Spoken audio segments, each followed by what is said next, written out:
الحمد للہ رب العالمین والعاقبۃ للمتقین والصلاة والسلام علی سید الانبیاء والمرسلین وعلی آلہ واصحابہ اجمعین اما بعد فاعوذ باللہ من الشیطان الرجیم بسم اللہ الرحمن الرحیم وَقُلْ رَبِّ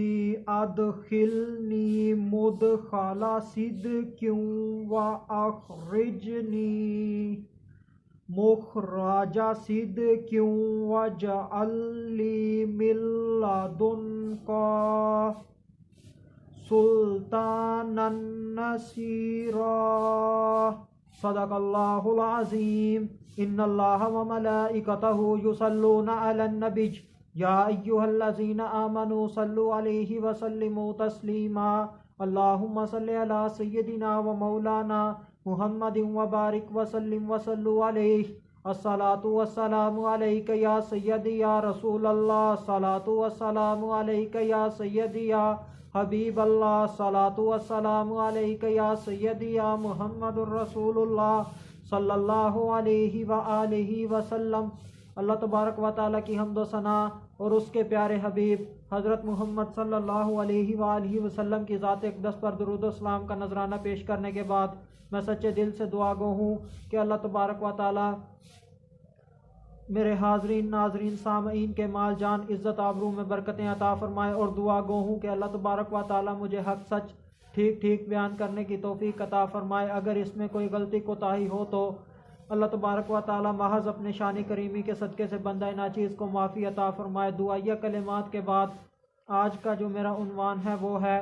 اللہ عز و جل کا اپنے پیارے حبیب صلی اللہ علیہ وآلہ وسلم کو دعا سکھانا۔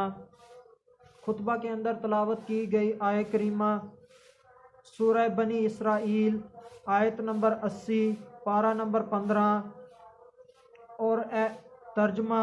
اور اے حبیب یوں عرض کرو کہ اے میرے رب مجھے پسندیدہ طریقے سے داخل فرما اور مجھے پسندیدہ طریقے سے نکال دے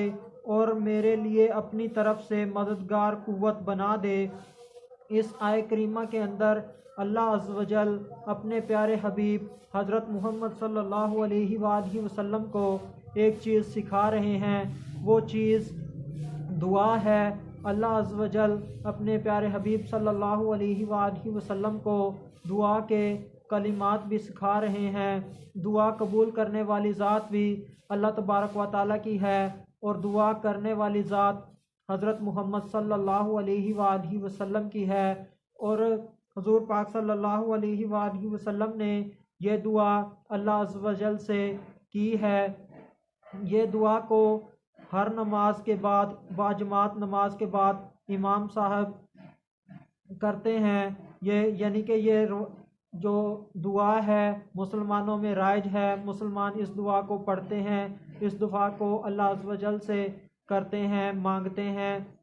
اللہ عز و جل مسلمانوں کی دعاؤں کو قبول فرماتے ہیں، ان کی جھولیوں کو بھرتے ہیں۔ اس آیہ کریمہ کے اندر مجھے پسندیدہ طریقے سے داخل فرما اور مجھے پسندیدہ طریقے سے نکال دے، یہ ذکر ہوا ہے۔ اس سے کیا مراد ہے؟ اس سے مراد مفسرین کرام کے مختلف اقوال ہیں۔ ان میں سے پہلا قول، جہاں میں داخل ہوں اور جہاں سے بھی باہر آؤں، خواہ وہ کوئی مکان ہو یا منصب ہو یا کام ہو، یعنی کہ حضور پاک صلی اللہ علیہ وآلہ وسلم جہاں بھی داخل ہوں، تو مثال کے طور پر اپنے گھر میں داخل ہوں، مسجد میں داخل ہوں، منبر پر داخل ہوں، تو حضور پاک صلی اللہ علیہ وآلہ وسلم کا یہ داخل ہونا پسندیدہ طریقے سے ہو، یعنی کہ اللہ عز و جل کے ہاں پسندیدہ ہو، اللہ عز و جل اس پر راضی ہوں، اور حضور پاک صلی اللہ علیہ وآلہ وسلم جہاں سے بھی باہر آئیں، مکان ہو یا منصب ہو یا کوئی کام ہو، مثال کے طور پر مسجد سے باہر آئیں، اپنے گھر سے باہر آئیں، یا صحابہ اکرام کی جماعت سے باہر آئیں، تو آپ صلی اللہ علیہ وآلہ وسلم کا باہر آنا بھی اللہ عز و جل کے ہاں پسندیدہ ہو۔ اور دوسرا قول، مجھے قبر میں اپنی رضا اور طہارت کے ساتھ داخل کر اور قبر سے اٹھاتے وقت عزت و اکرام کے ساتھ باہر لا۔ یعنی کہ جب حضور پاک صلی اللہ علیہ وآلہ وسلم اس دنیا سے جائیں تو حضور پاک صلی اللہ علیہ وآلہ وسلم نے دعا کی کہ مجھے اپنی رضا کے ساتھ دنیا سے لے جا، جب میں دنیا سے جاؤں یا اللہ تو مجھ سے راضی ہو، اور جب میں دنیا سے جا رہا ہوں تو اس وقت میں پاکی کی حالت میں ہوں، میں پاک ہوں اور پاک رہوں، اور قبر سے جب اٹھایا جائے تو اس وقت میری عزت ہو، میرا اکرام ہو۔ اور تیسرا قول، مجھے اپنی اطاعت و بندگی میں صدق کے ساتھ داخل کر اور اپنی نافرمانی کے کاموں سے صدق کے ساتھ خارج فرما۔ یعنی کہ اللہ عز و جل کی میں اطاعت کروں، ظاہری اطاعت بھی ہو، باطنی اطاعت بھی ہو، اور جن کاموں سے اللہ عز و جل نے روکا ہے ان کاموں سے ظاہری اور باطنی دونوں طرح سے رک جاؤں، تنہائیوں میں بھی رک جاؤں۔ اور چوتھا قول، مجھے مدینہ طیبہ میں پسندیدہ داخلہ عنایت فرما اور مکہ مکرمہ سے میرا نکلنا صدق کے ساتھ فرما۔ یعنی کہ یہ جو قول ہے یہ اس وقت ہی صحیح ثابت ہوگا جب حضور پاک صلی اللہ علیہ وآلہ وسلم ابھی مدینہ منورہ میں داخل نہیں ہوئے ہوں گے، تو حضور پاک صلی اللہ علیہ وآلہ وسلم کی یہ دعا قبول ہوئی۔ حضور پاک صلی اللہ علیہ وآلہ وسلم کی ہر دعا ہی قبول ہوتی ہے۔ اللہ عز و جل نے اپنے پیارے حبیب حضرت محمد صلی اللہ علیہ وآلہ وسلم کو بہت عزت کے ساتھ، احترام کے ساتھ مدینہ میں داخل فرمایا۔ لوگوں نے آپ صلی اللہ علیہ وآلہ وسلم کا استقبال کیا۔ ہر صحابی، ہر مسلمان یہ چاہتا تھا کہ نبی کریم صلی اللہ علیہ وآلہ وسلم پہلے میرے گھر آئیں، میری دعوت قبول کریں، میرے گھر میں رہیں۔ حضور پاک صلی اللہ علیہ وسلم کا پرزور استقبال ہوا، اور حضور پاک صلی اللہ علیہ وآلہ وسلم کا مکہ کو چھوڑ جانا بھی حق ہے، صدق پر مشتمل ہے۔ پانچواں قول، مجھے موت عطا فرما سچائی کی موت، اور مجھے قیامت کے دن اٹھا سچائی کے ساتھ۔ یعنی کہ جب میں مروں تو اس وقت میں سچائی پر ہوں، حق پر ہوں، اور جب میں قیامت کے دن اٹھایا جاؤں تو اس وقت بھی میں حق پر ہوں۔ اور چھٹا قول، مجھے ان امور میں داخل فرما دے جن کا حکم دیا گیا ہے، اور ان سے مجھے نکال لے جن سے منع کیا گیا ہے۔ یعنی کہ میں وہ کام کروں جن سے یا اللہ تو راضی ہو جائے، اور مجھے ان کاموں سے بچا لے، ان کاموں سے نکال لے جن سے تیری ناراضگی ہوتی ہے۔ اور آخر میں، اس آیت کے آخر میں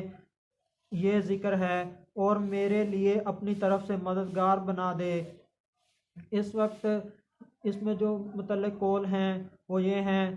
مجھے وہ قوت عطا فرما جس سے میں تیرے دشمنوں پر غالب ہو جاؤں، مجھے وہ حجت عطا فرما جس کے ذریعے سے ہر مخالف پر میں فتح پا جاؤں، مجھے وہ واضح اور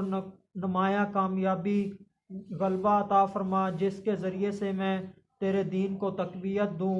اللہ عز و جل نے اپنے محبوب صلی اللہ علیہ وآلہ وسلم کی دعا کو قبول فرمایا۔ ہم بھی اللہ عز و جل سے یہی دعا کرتے ہیں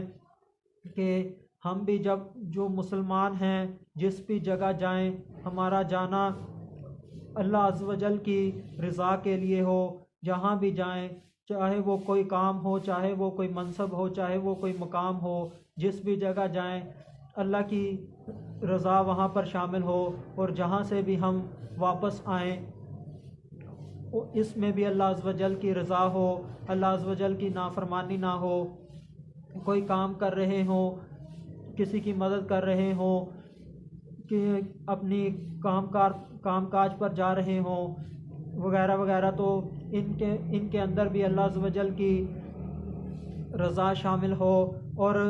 جب ہم اس دنیا سے جائیں ہم بھی یہی دعا کرتے ہیں، یا اللہ جب ہم اس دنیا سے جائیں تو ہم سے راضی ہو جائے،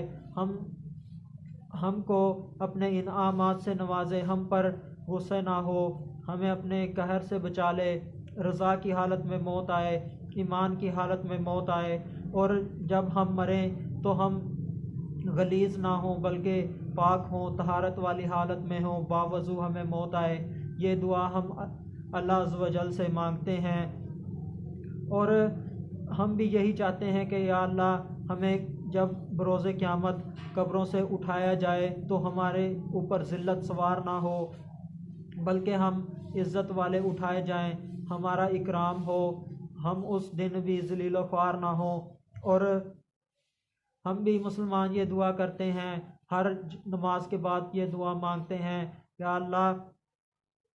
جو ہم تیری اطاعت کرتے ہیں وہ سچے دل سے کریں، ظاہر سے بھی تیری اطاعت ظاہر ہو اور باطن سے بھی تیری اطاعت ظاہر ہو، ہم تنہائیوں میں بھی تیری اطاعت کریں اور لوگوں میں بھی تیری اطاعت کریں، تیری اطاعت سچے دل کے ساتھ ہو، تیری اطاعت میں کوئی خلل واقع نہ ہو، اور جن کاموں سے اے اللہ تو نے ہمیں منع کیا ہے ہم ان کاموں سے رک جائیں، تیری نافرمانی نہ کریں، گناہوں کو چھوڑ دیں، ان کو ترک کر دیں، اور جب ہم وفات پا جائیں تو اس وقت ہم سچائی پر ہوں، حق کا ساتھ دینے والے ہوں، جھوٹوں کے ساتھ نہ ہوں، اور ایسے ہم کام کریں جن کا تو نے کرنے کا حکم دیا ہے، مثال کے طور پر نماز، روزہ، زکوٰۃ، حج، دوسروں کی مدد کرنا، دوسروں کی خوش قلبی کرنا، ہم ایسے کام کریں جن سے تو راضی ہو، جن کے کرنے کا تو نے حکم دیا ہے، اور وہ کام نہ کریں جن سے تو نے رک جانے کا کہا ہے، مثال کے طور پر جھوٹ، غیبت، چغلی، کینہ، حسد، بغض، تکبر وغیرہ، ان کاموں سے رک جائیں۔ اللہ تبارک و تعالیٰ سے دعا ہے کہ اللہ تبارک و تعالیٰ ہمیں اللہ عز و جل سے کثرت سے دعائیں مانگنے کی توفیق عطا فرمائے۔ وما علینا الا البلاغ المبین۔